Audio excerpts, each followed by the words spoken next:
The void between stars had never felt so cold to Nathan Cole as it did in that moment, drifting in a salvage pod barely large enough to contain his bruised and battered frame. Through the scratched viewport, he watched the distant pinpricks of light that had once represented hope and possibility, now transformed into markers of territories that wanted him dead. His reflection stared back at him from the glass, a gaunt face bearing the weathered lines of 43 years, most of them spent running from one end of the galaxy to the other. The emergency beacon pulsed its rhythmic signal into the darkness, a lighthouse calling out to shores that might never answer, or worse, might answer with weapons locked and charging. 3 days ago, Nathan had been just another forgotten soul scraping by in the outer rim territories, hauling legitimate cargo between stations that asked no questions and expected none in return. His ship, the Wandering Grace, had been a pre-war freighter held together by determination and replacement parts scavenged from a dozen different vessels. She had not been beautiful, but she had been home for the better part of 15 years, ever since he had walked away from everything he had known and everyone who had known him. That life felt like it belonged to someone else now, a stranger whose memories Nathan carried like stones in his pockets, weighing him down even as he tried to forget their origin. The hegemony had found him at the refueling station orbiting a dying red giant, their cruiser emerging from slipspace with the kind of precision that spoke of intelligence gathering and long-term surveillance. Nathan had barely made it to his ship before the first warning shots crossed his bow, and the chase that followed had pushed the Grace beyond her limits. She had given everything she had, her old engines screaming in protest as he pushed her through gravity wells and asteroid fields, but in the end, the mathematics of pursuit had proven inescapable. When the missile had torn through her engine compartment, Nathan had just enough time to seal himself in the emergency pod before the vacuum claimed the rest of his vessel. Now he floated in the debris field that had once been his home, watching through sensors as the hegemony cruiser picked through the wreckage like a vulture examining carrion. They would find no body in the ruins of the Grace, and that would tell them everything they needed to know. The hunt would continue, and Nathan Cole, the last survivor of the human race, would remain the most wanted being in the known galaxy.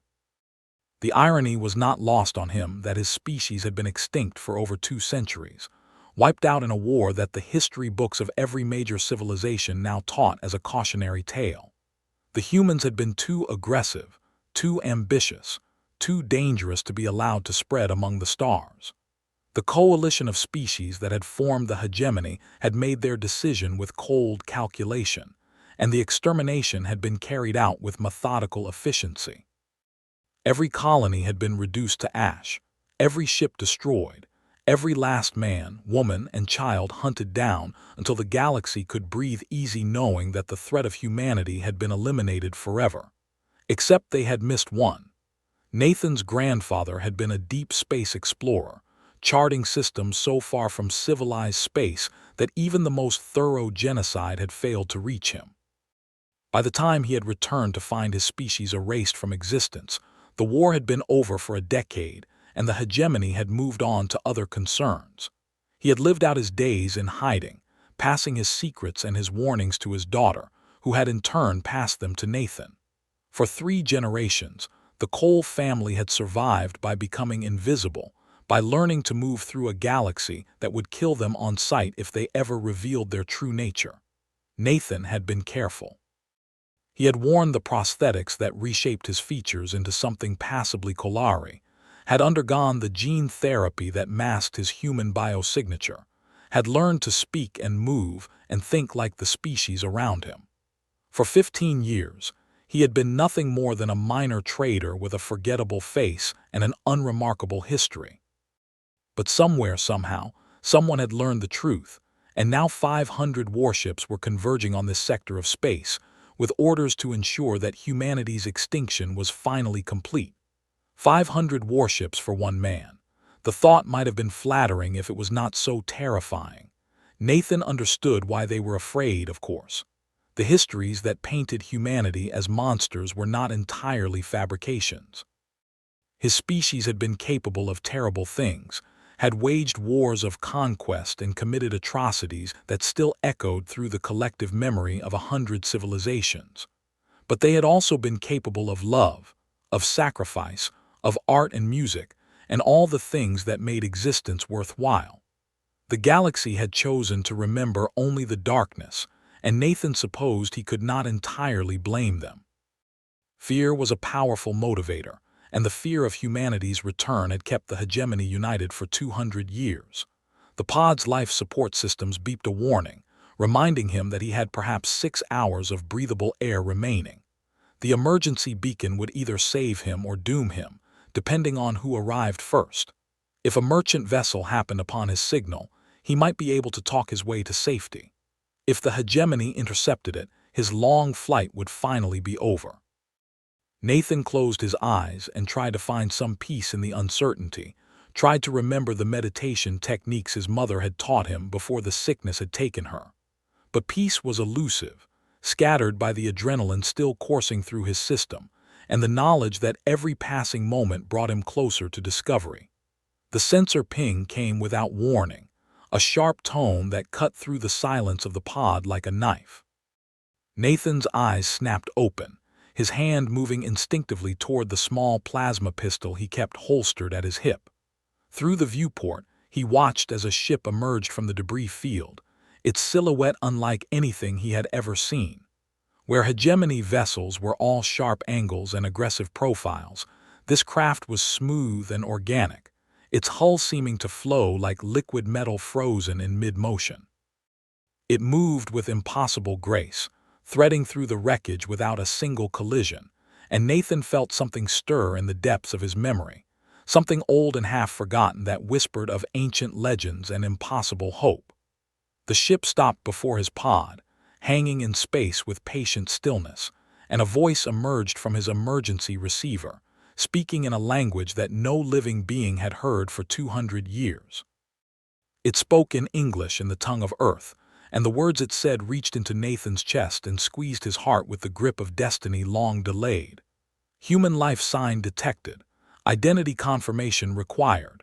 State your name and lineage. Nathan's throat was dry, his voice cracking as he responded to the impossible transmission. Nathan Cole, son of Maria Cole, grandson of Samuel Cole of the exploration vessel Pioneer's Dream.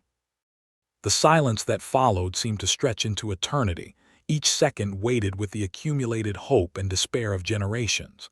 Then the voice returned, and there was something almost like emotion in its synthesized tones, something that sounded remarkably like relief. Lineage confirmed. Welcome home, descendant. I am the Guardian, the last of the Sentinels constructed by the United Earth Defense Force. I have been waiting for you for 217 years. The airlock opened on the Guardian's hull, and Nathan Cole, the last human in the galaxy, flew toward a future he had never dared imagine. Behind him, the hegemony cruiser continued its futile search through the wreckage, unaware that the prey they sought was about to become something far more dangerous than a frightened survivor. The legend that the galaxy had tried so hard to kill was about to remember who it truly was. The interior of the Guardian was a museum and a mausoleum in equal measure. As Nathan drifted through the airlock and into the cavernous docking bay, his feet touched down on a deck that had last felt human footsteps when his grandfather was still a young man charting unknown stars. The lights activated at his presence, illuminating rows of fighter craft that sat in perfect preservation, their hulls gleaming with the care of automated maintenance systems that had continued their work long after their creators had turned to dust. Each vessel bore the insignia of the United Earth Defense Force, a stylized eagle clutching a planet in its talons, a symbol that Nathan knew only from the faded photographs his grandmother had kept hidden in a lockbox beneath her bed. Please proceed to the bridge, the Guardian's voice instructed, warm and almost maternal in its tone. There is much to discuss and little time in which to discuss it. The hegemony vessels hunting you will complete their sweep of the debris field within 4.7 hours. After that, they will expand their search pattern and may detect my presence. Nathan walked through corridors that felt hauntingly familiar, as if the genetic memory of his species had somehow prepared him for this moment. The walls were lined with displays showing images of Earth as it had been before the war, blue oceans and green continents and clouds swirling in patterns that no living human had ever seen with their own eyes. He paused before a memorial wall, names etched in letters of gold, thousands upon thousands of them, and understood without being told that these were the dead, the lost, the sacrificed. They fought, the Guardian explained, sensing his attention. Even when they knew they could not win, they fought. The final battle lasted 17 days, 93 vessels of the defense force against a fleet of over 4,000 hegemony warships. When it was over, Earth herself had been shattered, but the enemy had paid for their victory with the blood of millions. I was not present for that battle. My mission was different. The bridge was smaller than Nathan had expected, designed for efficiency rather than grandeur. A single command chair sat at its center, surrounded by holographic displays that activated as he entered, presenting him with more information than he could process in a lifetime.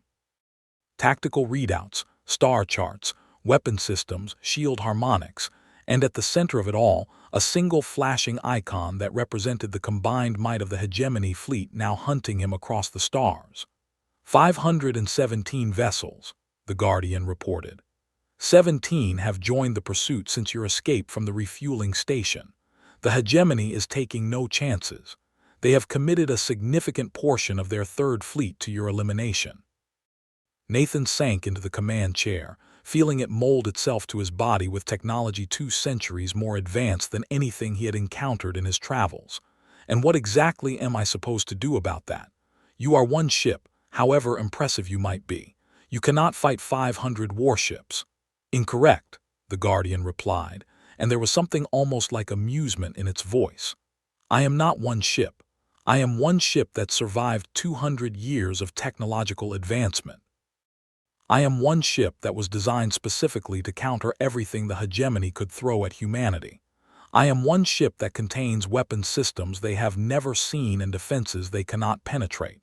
And most importantly, I am one ship that has been studying their tactics, their communications, and their weaknesses for 2 centuries while I waited for a human to command me. The displays shifted, showing battle projections and probability calculations. Nathan watched as the Guardian laid out scenario after scenario, each one ending with the hegemony fleet in ruins and the single human vessel emerging victorious. The numbers seemed impossible, the projections fantastical, but the artificial intelligence presented them with the confidence of absolute certainty. You are asking me to fight, Nathan said slowly, to stop running and turn around and face them. I am asking you to be human, the Guardian replied. Your species was not defined by your capacity for violence, whatever the hegemony might claim. You were defined by your refusal to accept the impossible, your determination to overcome any obstacle, your absolute conviction that the universe could be shaped by will alone. 500 ships stand between you and freedom. The humans I served would have looked at those odds and laughed. Nathan thought of his mother, wasting away in the back room of a mining station, refusing treatment that might have revealed her nature. He thought of his grandmother, teaching him the old languages and the old songs, keeping alive a culture that the galaxy had tried to murder. He thought of his grandfather, returning to find his world burned and his people gone, choosing to survive when survival seemed pointless. They had all fought in their own ways, all refused to let humanity die, and now the burden of their legacy rested on his shoulders alone.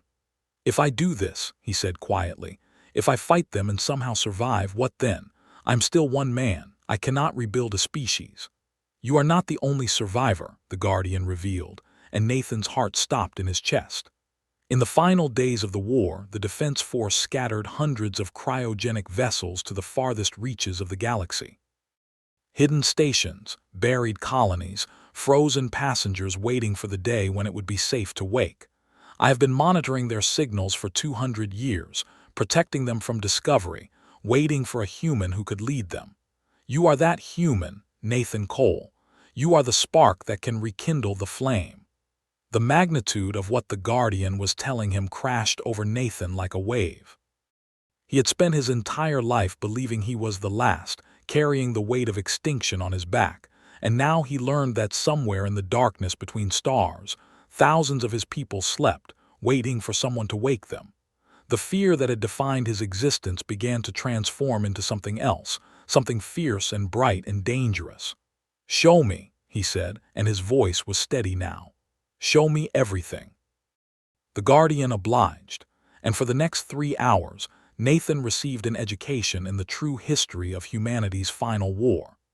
He learned that the genocide had not been the result of alien hatred, but of alien fear, a terror so profound that entire civilizations had united to destroy a species that had existed for barely 2 centuries among the stars.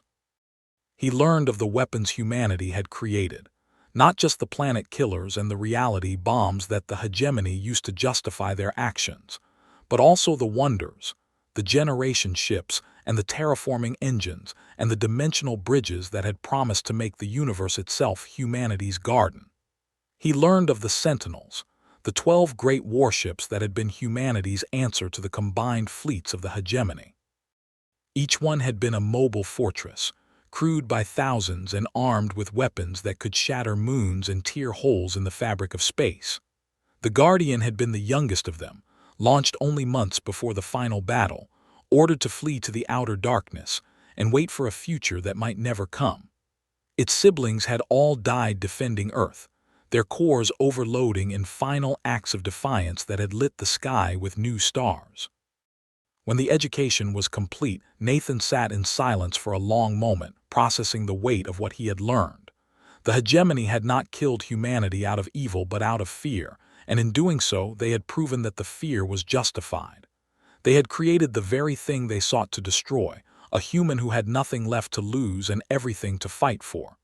"The fleet hunting me," he said finally. "If we destroy them, the hegemony will send more. They will not stop until they have erased every trace of humanity from the galaxy." "Correct," the Guardian agreed. "Which is why we will not merely destroy the fleet. We will break the hegemony itself." The battle plan that appeared on the holographic displays was audacious to the point of madness. The Guardian proposed not just engagement but complete psychological warfare, using the mythological terror the hegemony felt toward humanity as a weapon more powerful than any cannon or missile. They would strike not at the ships themselves but at the minds of those who crewed them, rekindling the ancient fears that had led to the genocide and turning them into chains that would bind the enemy's hands. "The hegemony believes humanity to be monsters," the Guardian explained. "We will show them monsters, not because we are cruel, but because fear is a more effective weapon than any in my arsenal. When the galaxy sees what one human can do, they will understand that extinction was never possible. They will realize that every shadow might hide another survivor, every empty system might contain a hidden fleet, every peaceful traitor might be the last soldier of a war that never truly ended." Nathan understood the strategy, even as a part of him recoiled from it. He had spent his entire life trying to prove that humanity was more than the stories told about them, trying to demonstrate through his own quiet existence that his species had been capable of gentleness and peace.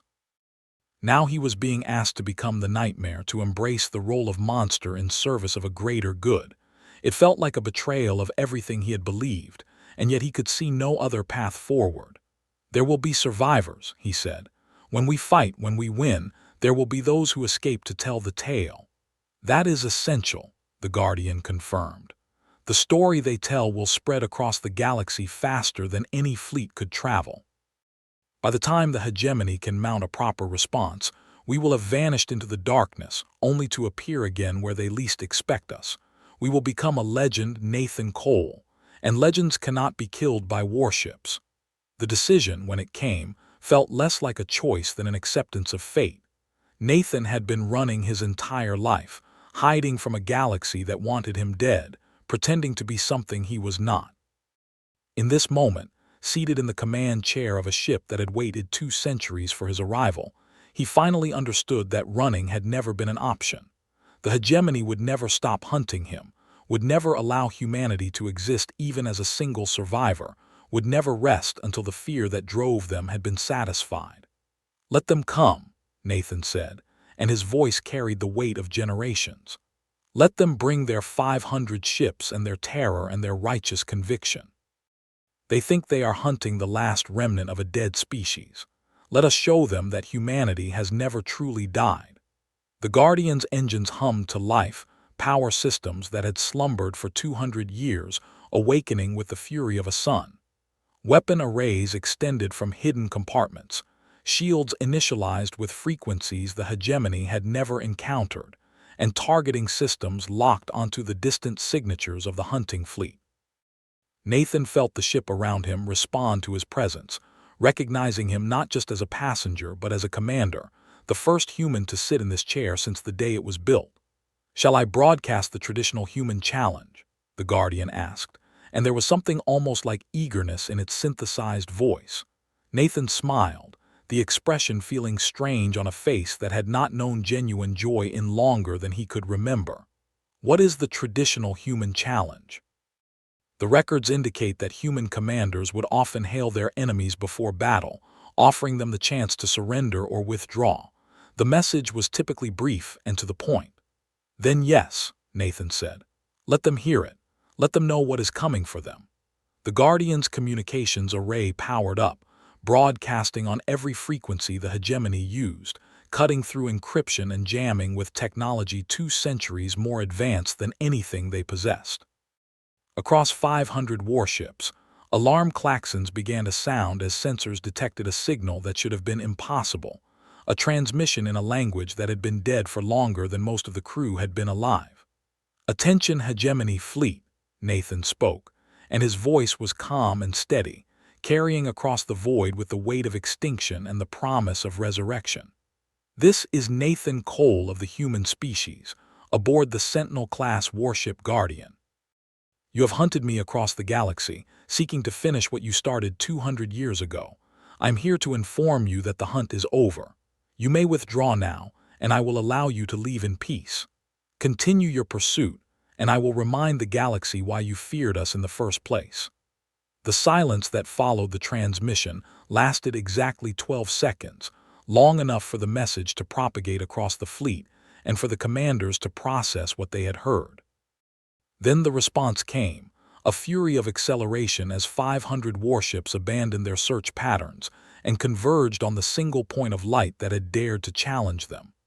Nathan watched them come on the tactical display, a tide of metal and fire rushing toward him with the accumulated hatred of 2 centuries. He should have been afraid. By any rational measure, he should have been terrified. But as the Guardian's weapons charged and the first targeting locks were established, he felt only a profound and overwhelming sense of rightness, as if his entire life had been leading to this single moment. "They are not withdrawing," the Guardian observed, its tone almost conversational. "I did not expect them to," Nathan replied. "But history will record that I gave them the chance." The battle that followed would be studied by military strategists for generations to come, analyzed and debated and ultimately declared impossible by those who had not witnessed it. The Guardian moved through the hegemony fleet like a ghost, its shields absorbing fire that should have vaporized any vessel in existence, its weapons striking with precision that bordered on prescience. Nathan gave orders with an instinct he had not known he possessed, as if the spirits of all the human commanders who had come before were guiding his hands and his thoughts. The first cruiser died in a flash of light, so bright it temporarily blinded every sensor in the system. The second followed seconds later, and then the third and fourth and fifth, the Guardian carving through the fleet like a blade through paper. The hegemony commanders tried to adapt, tried to fall back on tactics that had served them for centuries, but everything they knew had been studied and countered during the Guardian's long vigil. Every maneuver was anticipated, every strategy neutralized, every attempt at coordination disrupted by jamming so sophisticated that the fleet began to fight itself in the confusion. 20 minutes into the engagement, the first vessels began to flee. Their commanders had seen enough, understood that they faced not a battle but an execution, and the ancient terror that had driven their ancestors to genocide now drove them to abandon their posts and run for the safety of deep space. Nathan let them go, watching as escape pods and retreating destroyers scattered in every direction, carrying with them stories that would spread like wildfire across the hegemony's vast territory. The flagship was the last to fall. Admiral Vex Corinth, the hegemony's most decorated commander, refused to retreat even as his vessel burned around him. Nathan watched the ship's death throes on the display, watched as its reactor began to overload and its crew abandoned their posts, and felt a moment of genuine respect for the alien who had chosen to die rather than face the shame of defeat. "The Admiral is still aboard," the Guardian reported. "His bridge crew has evacuated, but he remains at his command station." Nathan made a decision that would define the new era of human-galactic relations more than any battle ever could. Open a channel to his ship, direct communication commander to commander. The alien's face appeared on the display, a creature of scales and sharp angles, its eyes burning with hatred and something that might have been resignation. "Human," Corinth spat, the word carrying 2 centuries of cultural weight. "Come to gloat over your victory." "I came to offer you a choice," Nathan replied. "Your ship is dying. In approximately 4 minutes, the reactor will breach and everyone still aboard will cease to exist. You can stay and die with your vessel, or you can evacuate and live to tell the tale of what happened here." "And why would a human show mercy to those who destroyed his people?" Nathan leaned forward, his eyes meeting the Admiral's across the void of space. "Because mercy is what separates us from the monsters you believe us to be. Your ancestors tried to exterminate my species out of fear. I am offering you your life because I am not afraid. Go, tell your masters what you saw here. Tell them that humanity has returned and that we will not be the nightmares they remember. We will be something far more dangerous. We will be the truth." The Admiral stared at him for a long moment, something shifting behind those alien eyes. Then, without a word, he turned and walked toward the escape pods, leaving his dying ship behind. Nathan watched him go, understanding that the story Corinth would tell would do more to reshape the galaxy than any fleet could ever accomplish. The battlefield fell silent, littered with the wreckage of what had once been the mightiest fleet in the sector. The Guardian drifted through the debris, its sensors cataloging the damage, its repair systems already beginning the work of restoring it to full capability. Nathan sat in the command chair, exhausted in a way that went beyond physical fatigue, and tried to process what he had just done. He had killed today. He had taken lives, hundreds of them, beings who had families and dreams and futures that would now never come to pass. The weight of it settled on his shoulders like a shroud, and he understood that this burden would never truly lift, that every life he took in the battles to come would add to the toll he carried. "You are experiencing moral distress," the Guardian observed. "This is normal for human commanders following their first engagement." "Is it?" Nathan asked, his voice hollow. The capacity for empathy, even toward enemies, was considered one of humanity's defining characteristics. "The commanders I served before the war often struggled with the same feelings you now experience. They understood that war is sometimes necessary to protect what you love, but they never allowed themselves to forget the cost." Nathan closed his eyes, remembering his mother's face, his grandmother's songs, his grandfather's stories of a blue planet circling a yellow star.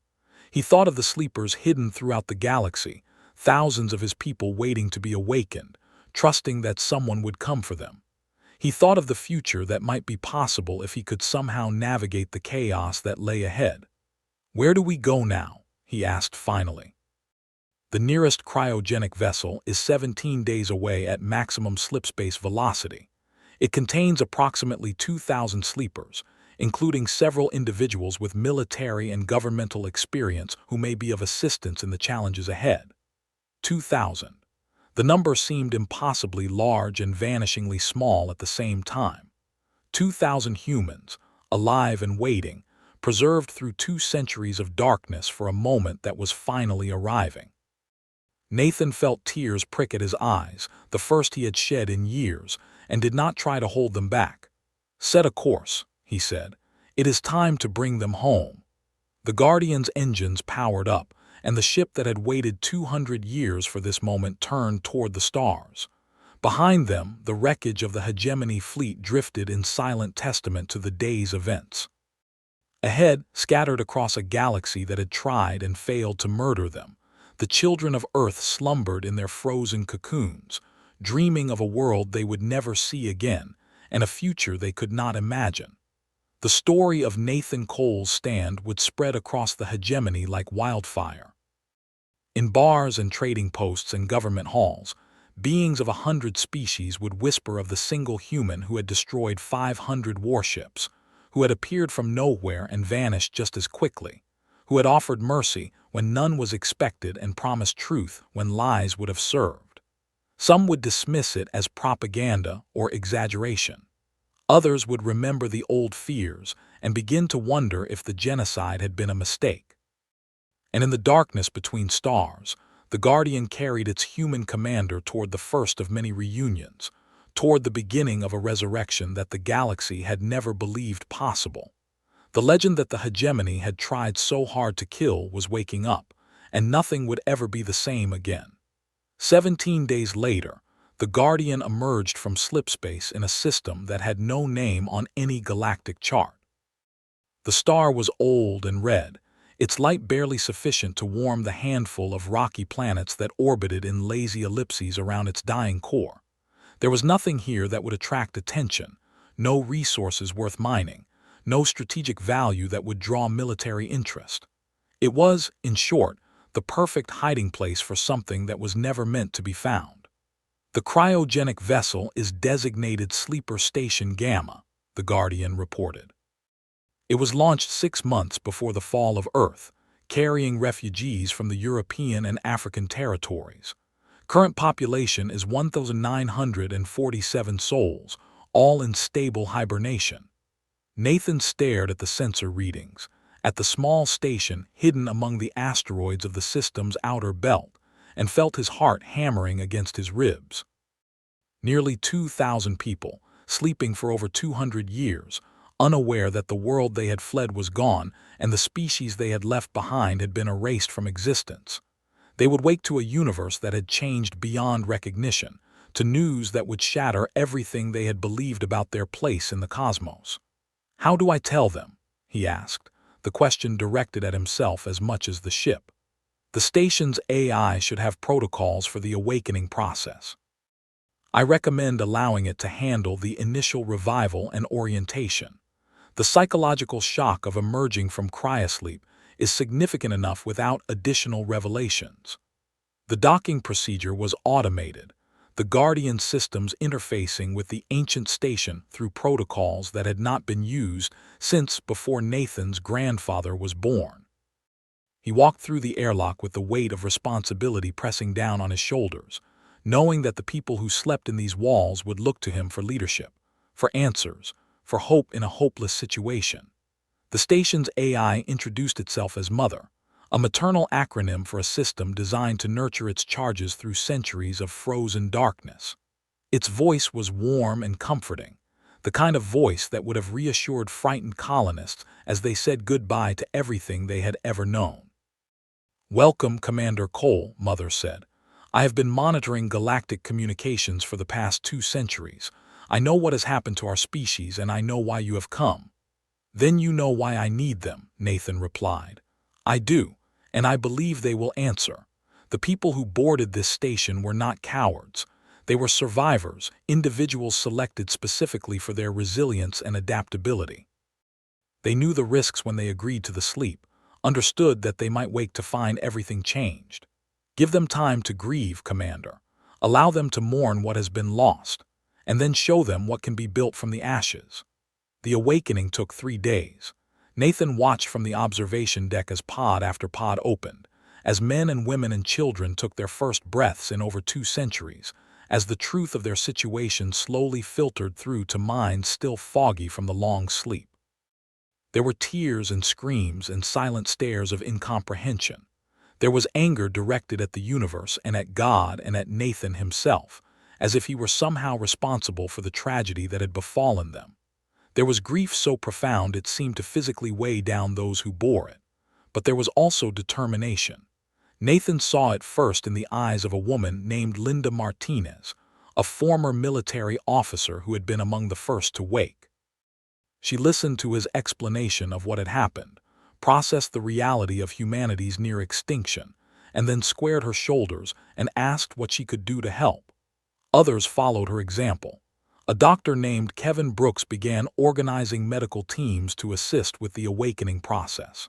An engineer named Patricia Yang started assessing the station's systems and determining what could be salvaged for the journey ahead. A child psychologist named Danny Kim took responsibility for the youngest survivors, shielding them from the worst of the revelations while helping them understand their new reality. One by one, the survivors of Sleeper Station Gamma chose to face the future rather than surrender to despair. And as Nathan watched them come together, watched them begin to organize and plan and hope, he felt something shift in his own heart. For the first time in his life, he was not alone. For the first time, the burden of humanity's survival was shared across shoulders far broader than his own. "You are not what I expected," Linda Martinez told him one evening, as they reviewed the Guardian's sensor data in the station's cramped command center. "The stories we heard before the sleep made it sound like only the military and the government knew about the cryogenic program. I did not expect our leader to be a traitor from the outer rim." "I am not a leader," Nathan replied. "I am just the one who happened to be here. That is what leaders always say." Linda smiled, and for a moment she looked less like a hardened soldier and more like someone who remembered what it meant to hope. "You survived. You found the Guardian. You defeated the hegemony fleet that was hunting you, and now you are waking us from our sleep and asking us to help rebuild everything we lost. If that is not leadership, I do not know what is." Nathan had no response to that, so he changed the subject. "The Guardian has identified 27 other sleeper stations scattered throughout the galaxy. If we can reach them all, we will have a population of nearly 40,000 humans. That is enough to establish a sustainable community, assuming we can find a safe place to settle." "Nowhere is safe," Linda observed. "The hegemony controls most of the galaxy, and after what you did to their fleet, they will be more determined than ever to find and destroy us. Then we do not hide. We build strength until the hegemony understands that the cost of destroying us is higher than the cost of accepting our existence." The plan that emerged over the following weeks was ambitious, audacious, and possibly insane. The awakened humans of Sleeper Station Gamma would become the core of a new human civilization, one built not on conquest but on survival, not on aggression but on the simple determination to exist in a galaxy that had tried to erase them. They would gather the other sleeper stations. They would salvage technology from the ruins of the old human worlds, and they would create something new from the ashes of what had been lost. But first, they would need allies. The hegemony was not a monolithic entity, but a collection of species and factions bound together by shared fear and mutual interest. If those bonds could be weakened, if the fear that had driven the genocide could be transformed into something else, then perhaps humanity could find a place in the galaxy without having to fight for every inch of ground. The Korathi were the first species to make contact. They were traders and diplomats, their civilization built on the principles of negotiation and mutual benefit, and they had always been uncomfortable with the hegemony's decision to exterminate humanity. A Korathi merchant vessel arrived at the edge of the system 3 weeks after the awakening, its captain requesting permission to approach and parley. Nathan met the Korathi captain, a being named Tess Voren, in the Guardian's conference room. She was unlike any alien he had encountered during his years as a trader, her body a graceful combination of avian and mammalian features, her eyes holding an intelligence that seemed to see through to the core of whoever she observed. "You are not what we expected," Tess Voren said, echoing Linda's words from weeks before. "The stories paint your species as savage conquerors, beings incapable of reason or diplomacy.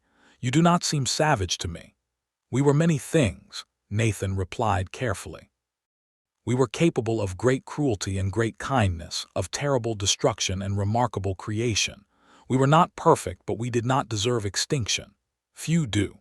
The Korathi merchant leaned back in her chair, her feathered crest flattening in what Nathan recognized as a gesture of contemplation. The hegemony made their decision out of fear, and fear is a poor foundation for policy. Many of us have regretted that decision, though few would dare to say so publicly. And yet you came here. You sought us out, because the galaxy is changing. Tess Voren's eyes met his, and Nathan saw something in them that might have been hope. Your victory over the Third Fleet has sent shockwaves through every major power. The hegemony is fracturing, its member species questioning whether the alliance that drove your people to extinction is still serving their interests.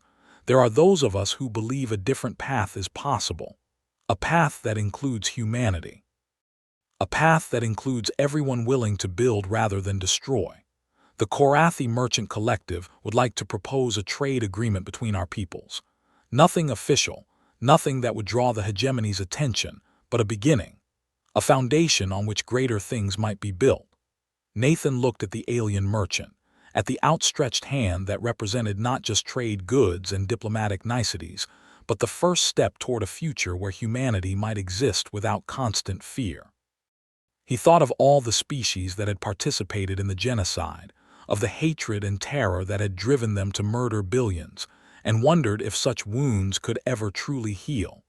But he also thought of his mother's teachings, of the stories she had told him about Earth and the people who had lived there. They had not been saints, those ancient humans. They had made terrible mistakes and committed terrible crimes. But they had also learned and grown and changed, building societies that strove, however imperfectly, toward justice and peace.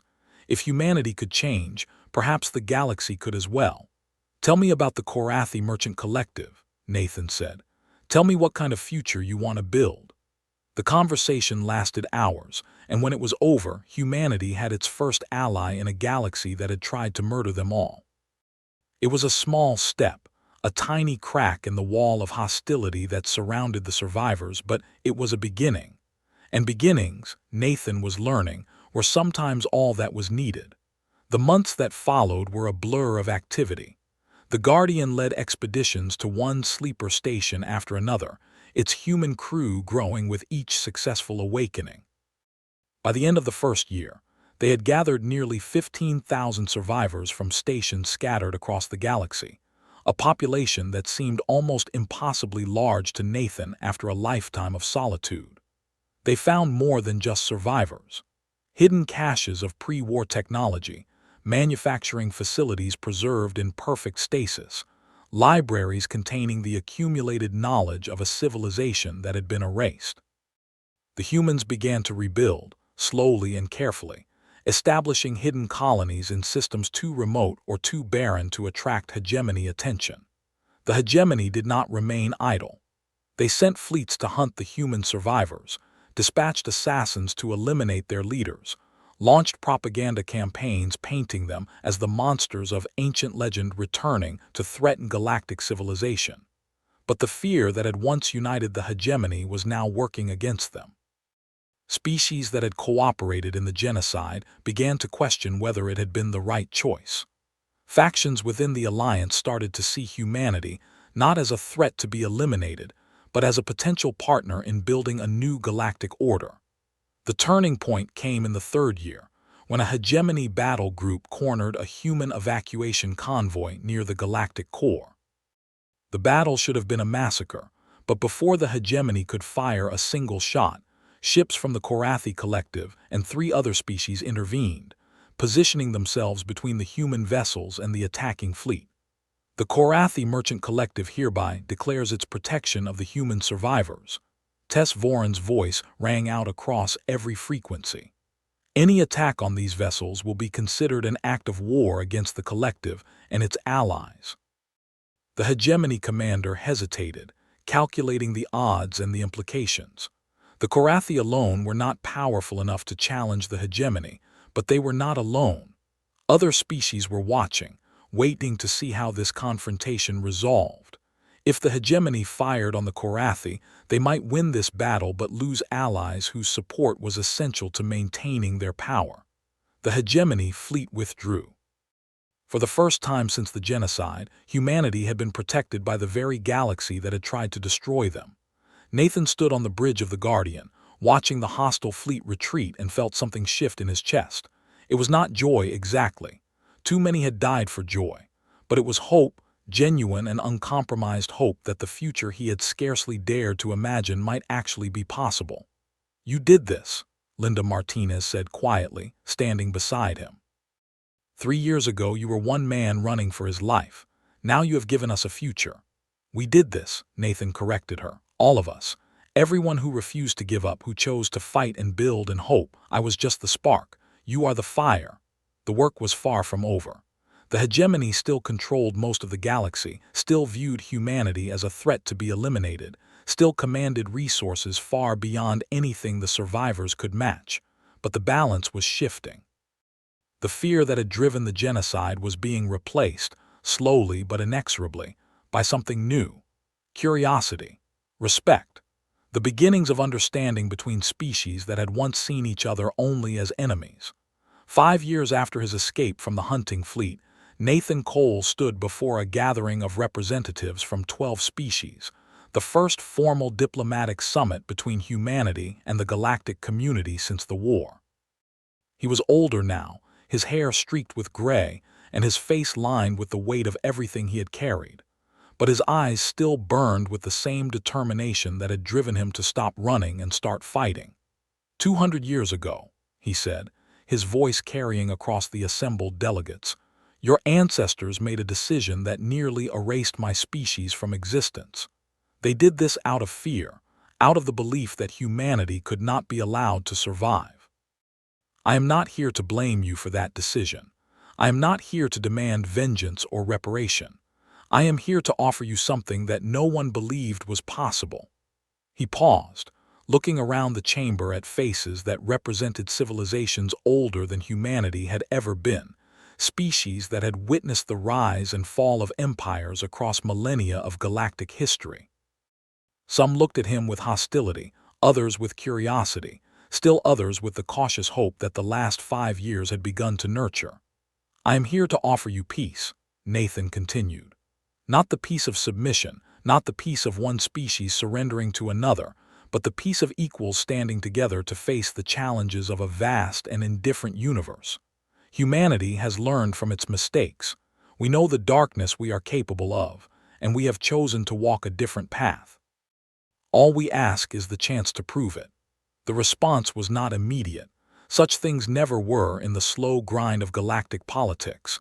But seeds had been planted, conversations begun, and the future that had seemed impossible just a few years before was now taking shape on the horizon.